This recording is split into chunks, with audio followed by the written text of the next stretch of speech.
Arvind, where does the podcast find you? Hi, Benedict. It's good to be here. I'm joining you from Princeton, New Jersey. To kick us off, why don't you tell us a little bit about yourself, what you do, what drives you, before we get into the questions I have for you? Certainly, I'm a computer science professor, and the topic that I study primarily these days has been for the last many, many years is AI. But more broadly, what I've done in the course of my career is taken a computer science perspective to the question of what are the ways in which the tech industry's promises and the claims that they make to the public, how are those in keeping with, or where do they diverge from the ways in which tech is actually impacting society? So if you take that lens broadly, bringing accountability to the tech industry. 10, 15 years ago, the most important area in which I felt I could have impact when it comes to this broad set of topics is privacy. So my grad students and I did a lot of work to build tools to find all the hidden ways in which the apps and websites that we use are tracking us, where that data is going, what is it being used for beyond just targeted advertising, which is, of course, the reason why this data is being collected. How could it potentially be misused? What are the risks to society? What should we do about it?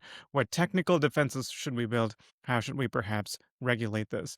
So that's where my head was, again, 10 or 15 years ago. But then since then, gradually it's been on the topic of AI, which, while we've acknowledged the benefits to society, there's also a clear, I think, divergence between the interests of the industry and the interests of the public, and my research tries to fill that gap a little bit. And that's one of the many reasons I'm so excited that we get to speak, because your work has been, as a former tech executive and designer, been incredibly inspiring, thought provoking for me. And it's probably a good segue in my first question that I had for you. Your book called AI Snake Oil was one of those pieces of work that I thought was so necessary. Before we dive into the specifics, the book was published in late 2024, and you illustrated with great clarity at the very beginning of the book on essentially how imprecise and messy the use of the term artificial intelligence is, and all the problems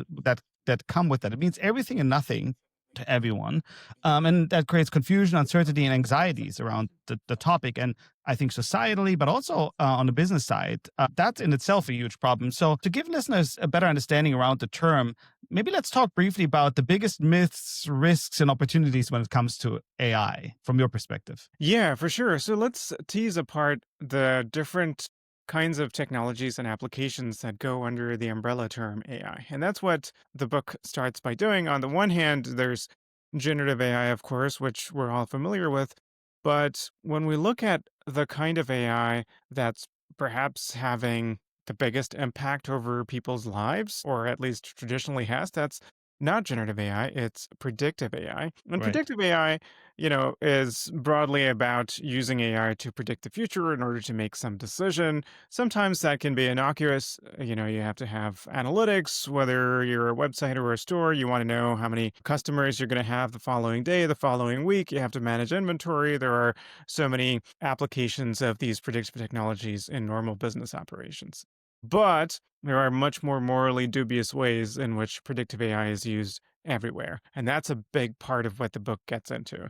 It's talking about the use of AI in criminal risk prediction, for instance. Mm-hmm. Today in the United States, in the majority of jurisdictions, when someone is arrested, they are assessed by an automated system to analyze the risk of if they were to if they were to go free until their trial, which can be months or years away, how risky are they? Are they going to come back for their court hearing or whatever? Are they going to commit another crime? So these kinds of risk prediction technologies are used to deny people their freedom. And to be Yes. clear, this is, jailing someone not based on a determination of guilt, but based on a prediction that they might be risky in the future. And this is a very new kind of logic that has permeated the justice system. It has permeated education. It's permeated hiring. When we apply for a job, yeah, Insurances. yeah, Yeah. yeah. I mean, in insurance, though, I mean that's been about risk kind of since the beginning, right? So there, Yeah. it's traditional, and there's a social understanding of what insurance involves, right? But when we talk about justice, it's supposed to be about what you've done in the past, not what you might do in the future, and that's where, Yes. right, there's a disconnect. And when it comes to, let's say, the healthcare system, there are so many horror stories, some of which we discuss in the book, of how, and this is where insurance starts to take on new forms, where it becomes unpredictable, as opposed to, let's say, car insurance, right? Which Right. doesn't, your car insurance premium doesn't necessarily change your life opportunities, but health insurance does. And so there are algorithms, for instance, that predict that when someone is hospitalized, they will need like 16.6 days to recover, right? And it's an oddly precise number. These statistical algorithms will always spit out a number, right? But what is the uncertainty around that? That Yeah. might not be clear to the decision makers. So you have cases where this patient can't even walk on the 17th day, but nonetheless her insurance payments have stopped, right? And so these can have really terrifying consequences. So that's, yeah, that's predictive AI. We talk about other kinds of AI, like robotics and self-driving cars. And our point is that if we talk about all these kinds of AI with the same breath, then we're missing the fact that these are very different technologies. In one case, it's plain old statistic that's rebranded as AI. In another case, these are genuinely new things, foundation models that have new capabilities. And we're also missing that the consequences in people's lives are very, very different. Yeah. Yeah. And I think that's why I would recommend, and I have recommended reading the book even as a primer to get a sense for what do we mean when we use this term, or even at least have an understanding and some level of literacy to actually even ask some probing questions as a really good starting point. So then in April this year, you published an essay together with your co-author titled AI is Normal Technology. I read it the first time a few days after it came out, and I've read it since two, three more times. And I've shared it with many people because it's one of those pieces that, and I think even from the public reception, it offers a counter narrative. And I think you describe it as a worldview. And it adds what I only describe as a desperately needed nuance to the discussion that's predominantly driven by essentially two handful of companies who have a big capitalistic and potentially ideologic interest in perpetuating the hype. And I also found that your worldview is a deeply humanistic one. I think it gives humans a lot more agency in this AI world rather than the very often post-human narrative of superintelligence and all of that. For those folks who have not read it, although I really suggest everyone to read it, and we'll link to it in the show notes, can you give a summary of the essay's key thesis and the kind of key points that you're making? Yeah, for sure. So the points you made, I think, are really central to our way of thinking. So let's start with that, the role of human agency.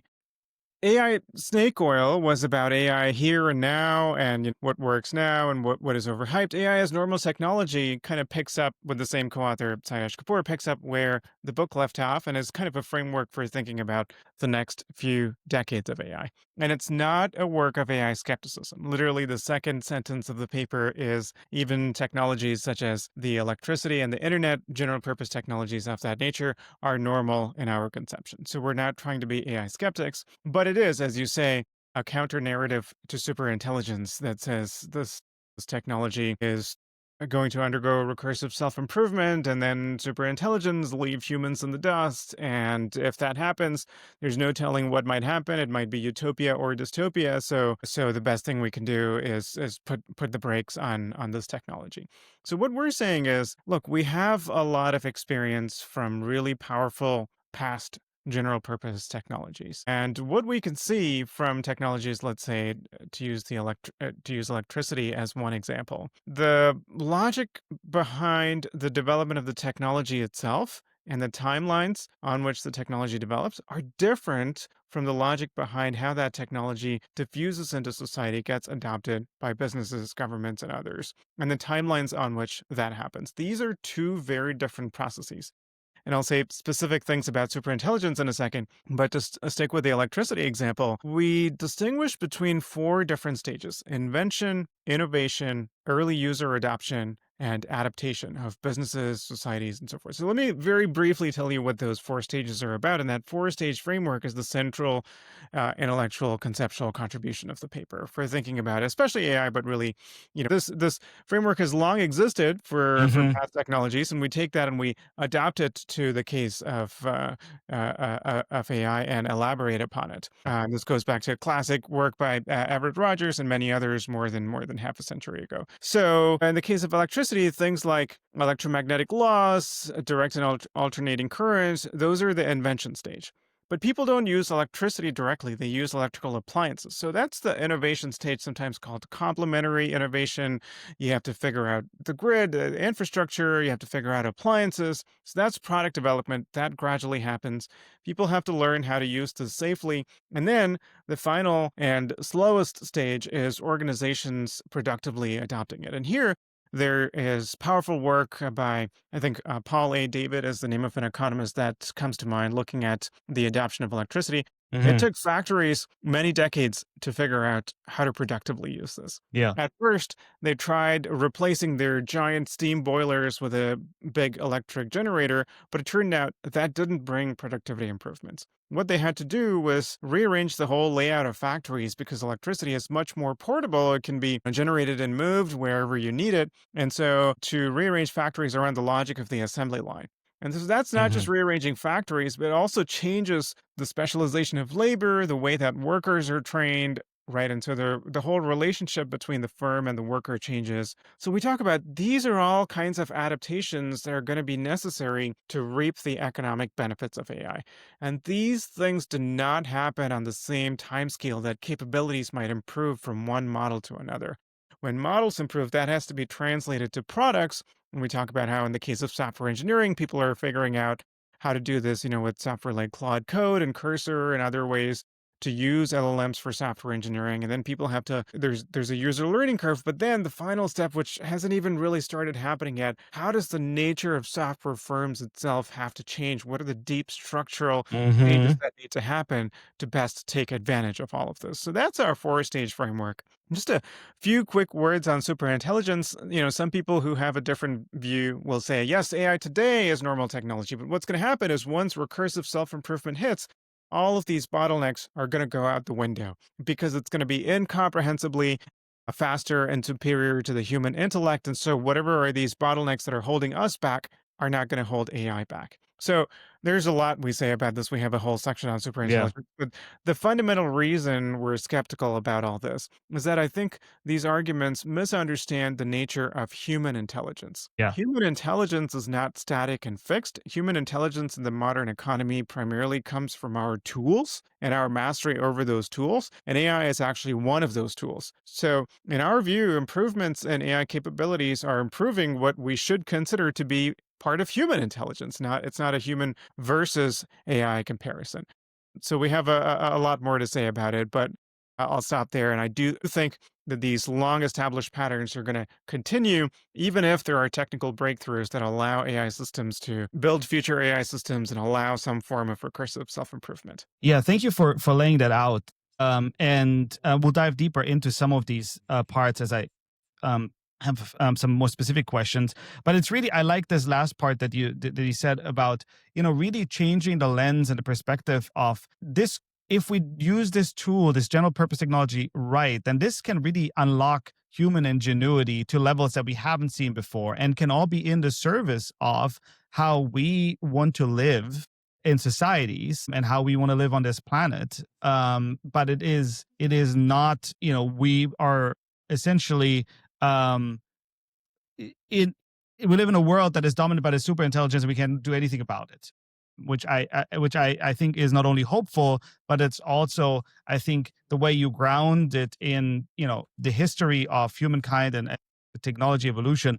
I think it makes a really strong and solid case for that. So you, as you just described, when you spoke about superintelligence, you seem to be one of the very few people saying that AI adoption is actually moving much slower than what's being propagated. I know you have in the paper some examples, and I think also on LinkedIn you've been sharing some examples from the Dynamo to the PC usage compared to GPT usage. Sam Altman doesn't seem to get tired telling people that AGI will be here by 2027, but also he's now calling it a bubble. And neither does Elon Musk, both being idolized as innovators, of their generation from shareholders and markets.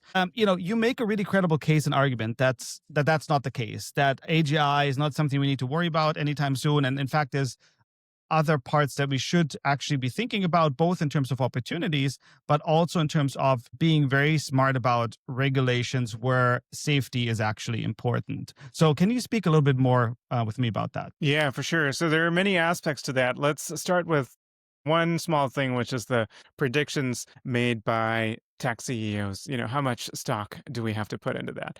I mean, look, I think at a broad level, people understand that these CEOs, they have a reason for hyping up their products. Their predictions are not necessarily reliable, but is it the case that they know something that the rest of us don't? I mean, it's certainly true that they know more about their own product roadmap than they are publicly revealing. And so, they might know what's coming a few months down the road, Yeah. but our whole perspective is that there are these barriers that exist that are not about the speed of development of the technology, but the way that it integrates into society. And when it comes to that aspect, these CEOs are not by any means the authorities we should be listening to. From everything I've seen, their mental models of the interaction between technology and society are less sophisticated than the rest of us. And you kind of almost, I've spent some time doing tech startups, and I think you need a certain kind of naivete to try the same things that many other people have tried before. And it's not,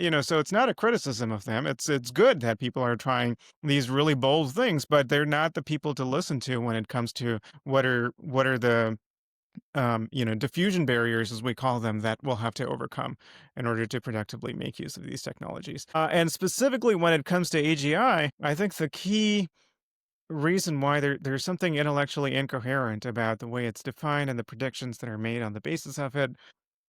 There's broadly, I think, two ways to define AGI. I mean, there's like 20, but we can cluster it into Yeah. into two things. One is something about the internals of the system. Is it like truly thinking like a human? Is it able to be flexible and in general and all that?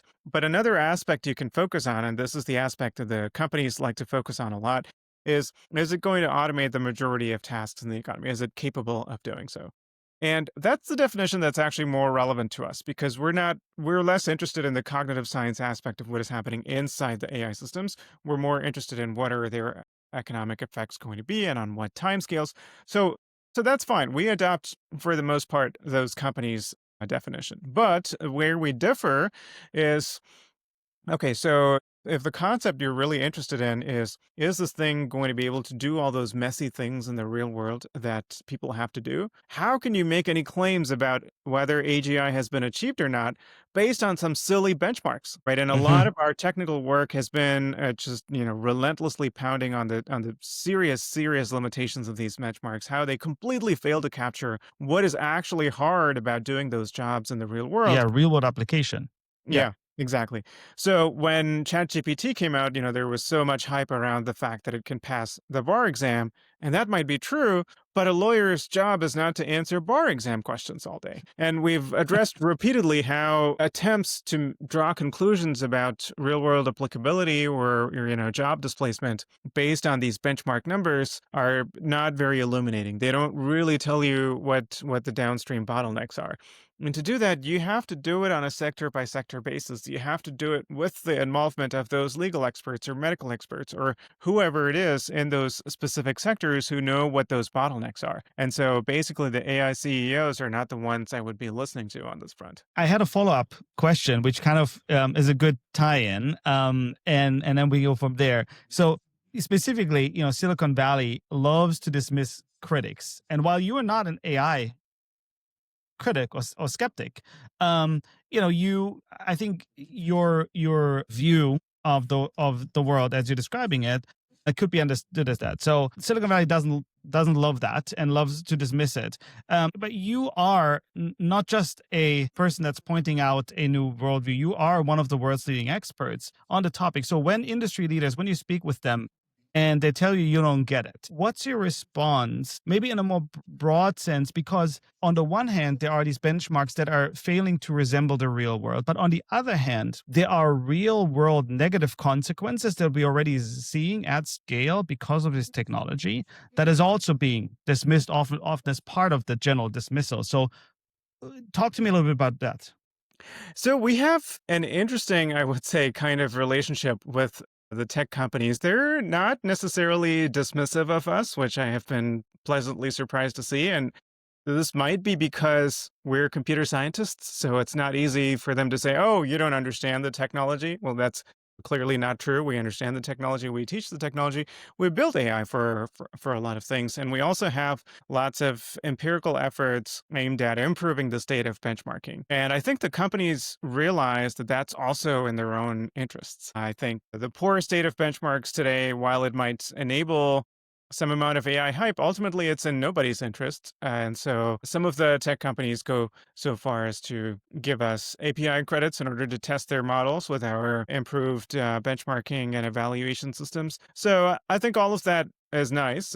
It would be harder to do this work if CEOs were out there dismissing us as idiots. So that is helpful, but at the same time, we do think, yeah, they have been not nearly as responsible as they should be in acknowledging the limitations of these tools, and that's, I think, not something that's necessarily going to change through hoping for AI companies to do the right thing. I think they have to be essentially incentivized or forced into acknowledging and mitigating the limitations of these tools through public pressure, investigative journalism, research efforts such as yours, and regulation when necessary. So, to the extent possible, we try to contribute to those efforts as well. I do think there are some areas that are pretty good in terms of regulation. So, like, when you're talking about the use of AI in medicine or any other regulated area, you don't specifically need AI regulation. A lot of it is already regulated, right? So any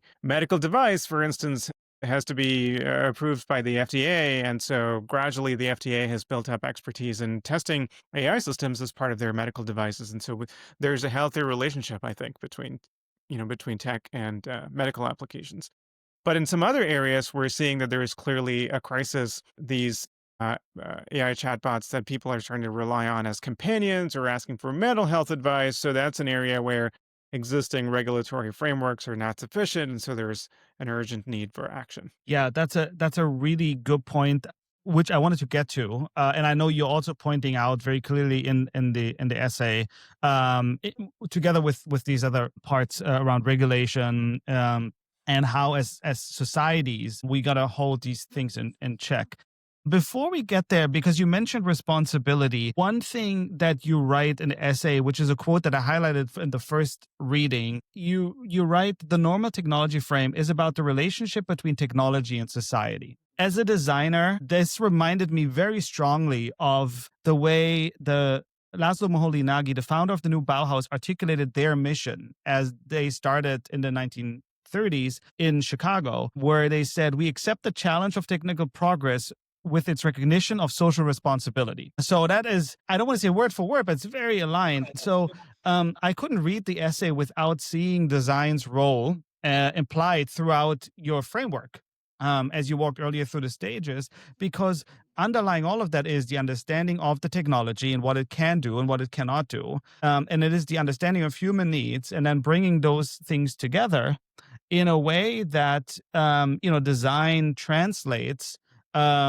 need, application, and in a way that it actually resonates on an emotional level with people. So my question that kind of came up for me was whether we need a new form of industrial design that comes with this general purpose technology in the sense of the Bauhaus that could become the driver of this diffusion engine that you're talking about. And, as I've been going through history to kind of research some of this, what would this humanistic design look like? It's really interesting because there are parallels. You mentioned the Industrial Revolution, electrification, and I've read deep into the streamlined locomotive design, which had this beautiful streamlined design had zero aerodynamic benefit. It was purely to sell people a dream of this is the future of transportation. Even if you go to the Macintosh, which was packaging technology that existed at Xerox PARC, but in a way that it actually created some sort of attachment and made it useful and approachable and accessible for humans.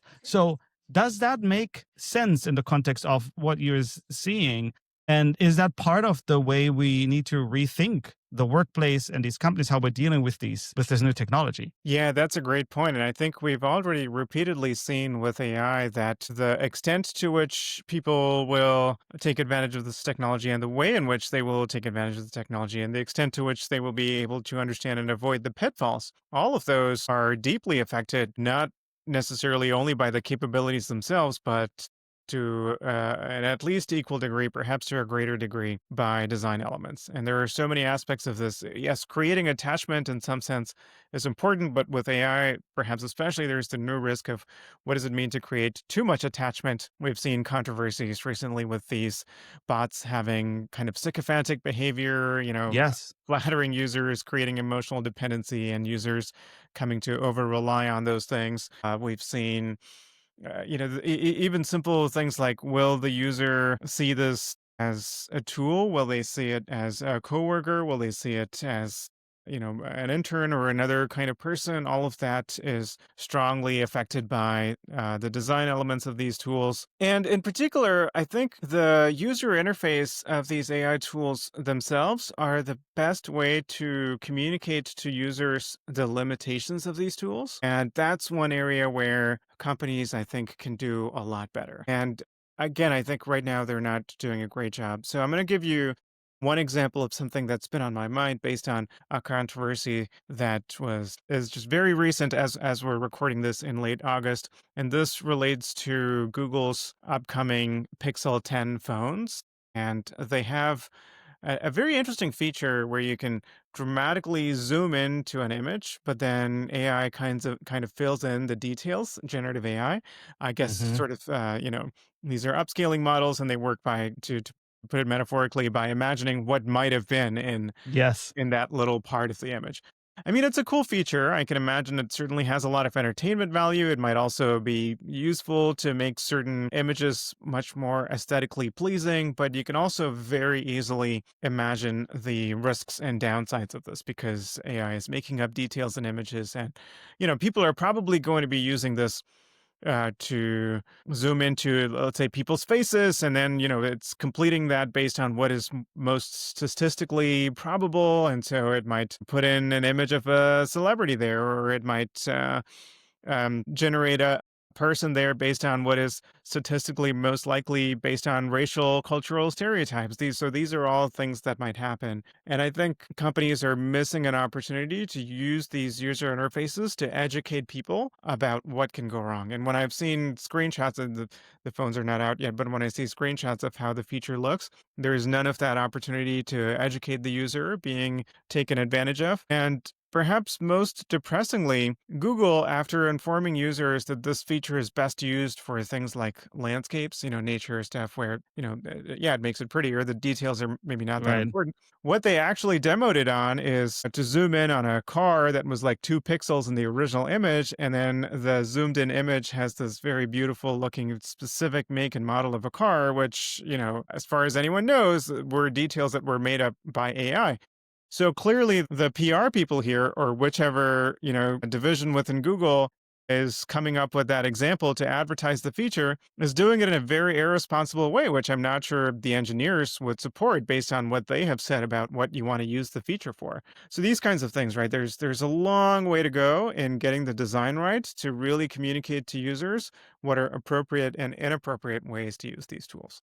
Yeah, those are great examples. And really it brings me back to conversations that I've already had on this podcast, just the recent one that was with a writer in the AI team at Microsoft, and she studied poetry, and we had a long conversation about how there was a time when it was very clear that you're talking to a computer system, and it was weird, and the weirdness was good to communicate to the user that you're talking to computer system, and there's some strange stuff going on. So there's a built-in emotional barrier, and I think in a lot of ways over the last 24 months at least, the marketing messaging has been the exact opposite, right? And there is a need for an ethical code because we also, as you mentioned earlier, we're working so close now to the human organism, right? That we can, and unfortunately, and we'll get to that in a second, unfortunately, it has already led to loss of life. We can impact people's physiology,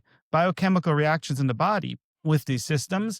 And I think your call for responsibility and these interfaces being clear about that and having a really humanistic approach here, I think is going to be essential. Aside from also overall helping lower the barriers of entry and increasing literacy and regulatory frameworks. But I think from the product maker side, on the product designers and engineering side, and then the marketing, it's essential that there needs to be a code of conduct, which I think also is kind of built into your worldview. It's much more, in service of humanity in a positive sense, rather than whatever capabilities seem cool on the onset, but then no one really is looking at the unintended consequences down the line.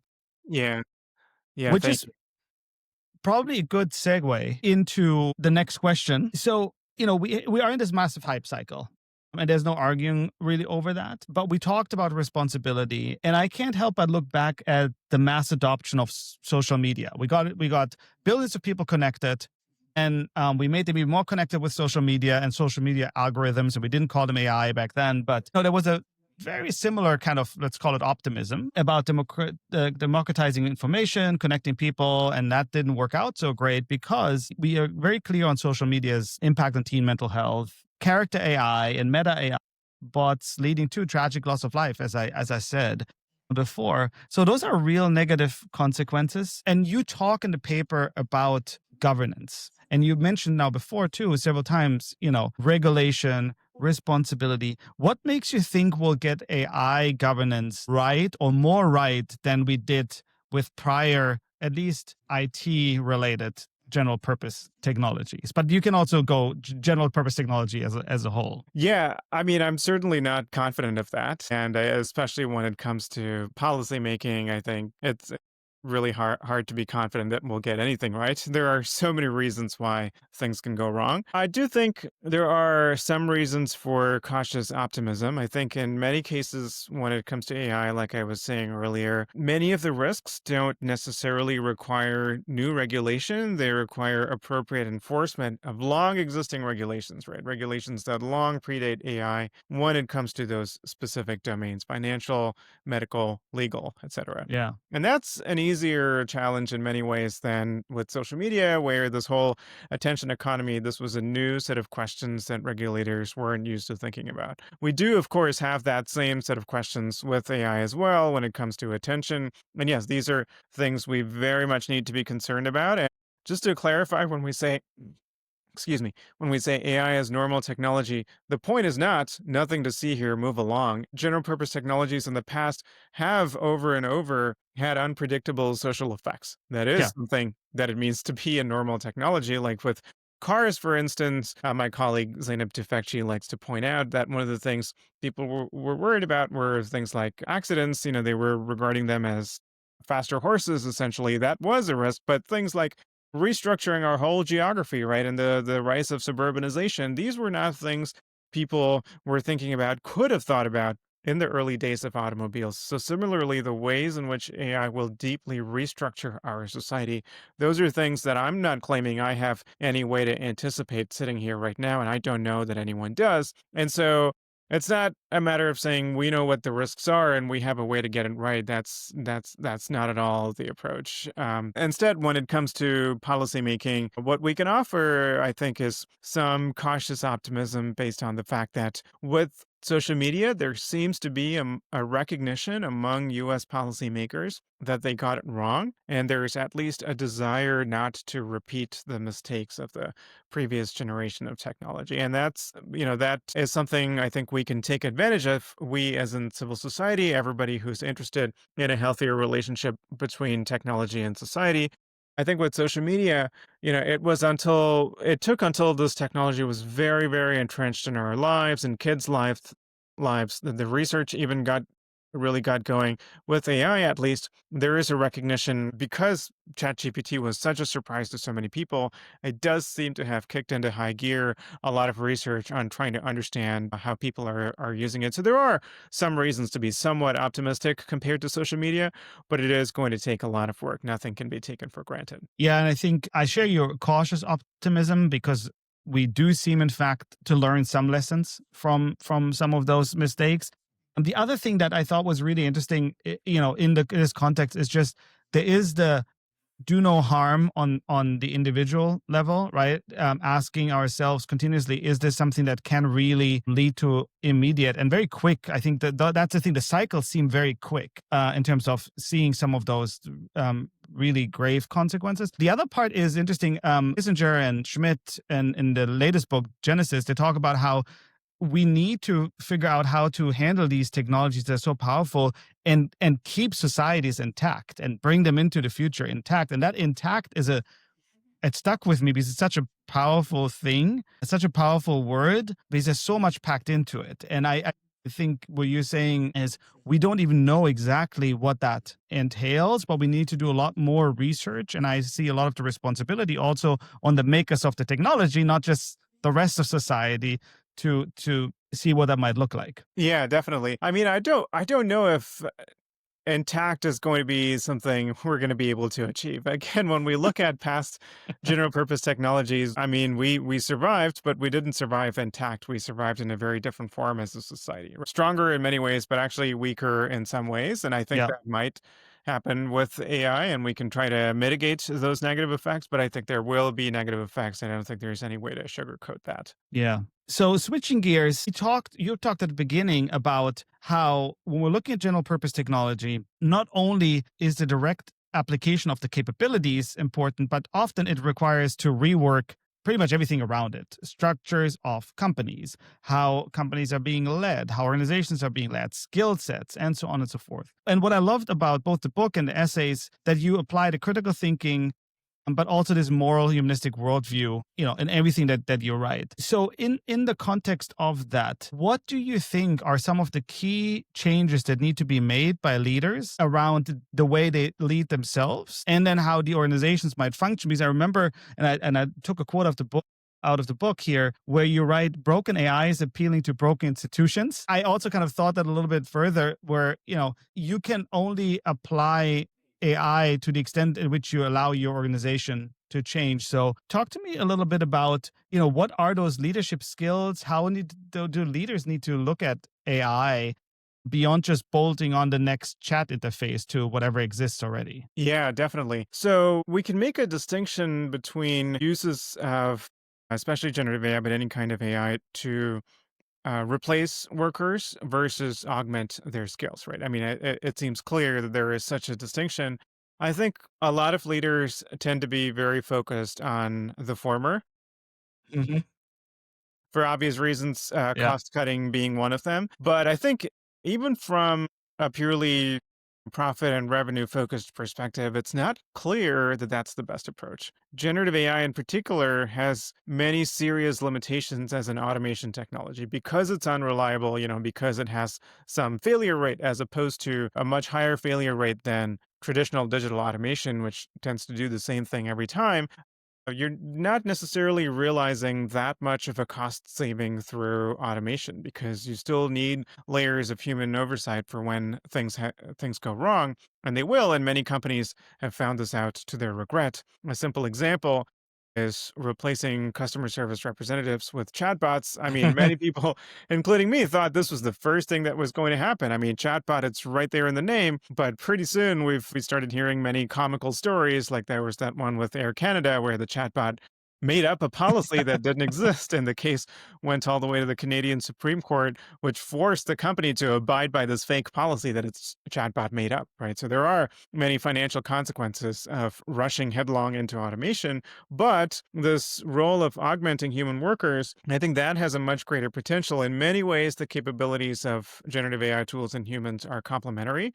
And the thing that I always advise business leaders about this kind of thing is it's not something you can figure out from the top down and impose upon your workers. Workers are excited to try these types of things of Hmm. recognizing these complementarities. And the thing that leaders can do is to create the conditions under which that kind of bottom up innovation can flourish and then kind of get out of the way. And that's a very different approach from automation, where you have to figure out where can you realize the cost savings and then implement that and then do the hard work of firing those workers, right? So this is a very, very different kind of approach. And it is something I think that is super important to consider. So that's one big thing that comes to mind. Yeah, I was going to ask you, is this the moment where the kind of parallels to the industrial revolution actually break, where it was all about consistency, predictability, automation, and that required a certain type of leadership and management style and setting up organization in a certain way, incentive structures, and so on and so forth. But now we're actually at a point where it's almost the opposite is what needs to become the default. And we've always had very innovative organizations that were led differently, and they fostered ingenuity. But when we're talking about, augmenting human qualities, then it seems like we really need to rethink the leadership and management playbook in a way that for most leaders is extremely foreign, because everything that's still being taught and propagated is the industrial revolution management playbook Yeah. 101, rather than what you're describing, which really is this: how do you cultivate an entire organization that is based on embracing failure, experimentation, Yeah. creativity, Yeah. to really maximize their own human ingenuity and then augment it and accelerate it by these systems. Yeah. Completely agree. That's a really nice way to put it. That's very exciting, and seemingly a lot still needs to be figured out, because Yeah. what's happening out in the world is not that yet, but that's exciting. So then to finally wrap us up, you teach and your students are fortunate to get to tap into your wisdom on a regular basis. For our students collectively and the young people in the world, they're facing real, at least short-term challenges. You spoke about jobs being eliminated. A lot of entry-level junior jobs are being eliminated, at least for now, and we'll see how that goes. But there's also massive uncertainty about the state of the world, and that comes from the misinformation and attacks on institutions and democracies. What advice do you have for the young people that we teach, that we get to work with? How can they set themselves up to thrive in this world? Yeah, definitely. And I would say, if I were to boil this down to a word, I would say flexibility. I mean, I don't have all the answers. I don't know that anyone has all the answers, but it's clear that things are not only in a period of flux now, but that they probably will continue to be for the foreseeable future. So I think, what's going to be most successful is the underlying ability to adapt to those changing conditions, right? Rather than trying to predict what those conditions are going to be a few years from now, because I think no one knows the answer to that. I think, just extrapolating a little bit from the experience of software engineering, what a typical software engineer does in their day to day is changing quite rapidly, because a lot of the Hmm. mundane stuff can be left to AI, but it doesn't mean it's far from implying that you can outsource your entire job to AI. In fact, a deep understanding of software systems has become more essential, not less, because AI can do some of the things that are more of the kind of rote work involved in software engineering. So it's I think reasonable to extrapolate that something similar will play out in many domains, where deep human understanding very much remains essential, but when paired with the ability to quickly change your workflows to take advantage of the advancing frontier of AI capabilities. And similarly, flexibility, not just in terms of learning new tasks in your day to day workflows, but also being willing to explore new labor arrangements. So it's Hmm. possible, again, in the example of software, that AI is going to advantage startups compared to big tech companies. Because if it becomes possible to sit down with one particular customer, deeply understand their requirements in software, and to custom build software for them, let's say within a few weeks, it's not quite possible yet. But imagine a future where advancing AI capabilities make this possible, then that implies a sea change in the entire way that the industry is structured. It's not a Yeah. matter of a big company creating one giant piece of software that everybody is forced to use and is forced to adapt their workflows to whatever, Jira or Slack or whatever your enterprise software does for you, but instead being nimble and actually creating software for 1,000 different customers. So what kinds of labor arrangements will best be suited to take advantage of that kind of business model and revenue model? I don't know, but it requires a certain degree of flexibility. That's a fantastic way to wrap up the conversation, Arvind. We covered a lot of ground. I appreciate your time, your insight. The work that you continuously put out there is, as I mentioned at the beginning, incredibly inspiring. And so I'm really looking forward to the next essays coming out, which I believe from some LinkedIn posts might lead into a new book, which is also exciting. So we'll link to all of the material we talked about in the show notes. So thank you so much again for your time, and we'll talk soon. Thank you so much. This has been really fun. And yes, AI as normal technology is going to be our next book. And that's a wrap for this week's show. Thank you for listening to Poets and Thinkers. If you liked this episode, make sure you hit follow and subscribe to get the latest episodes wherever you listen to your podcast.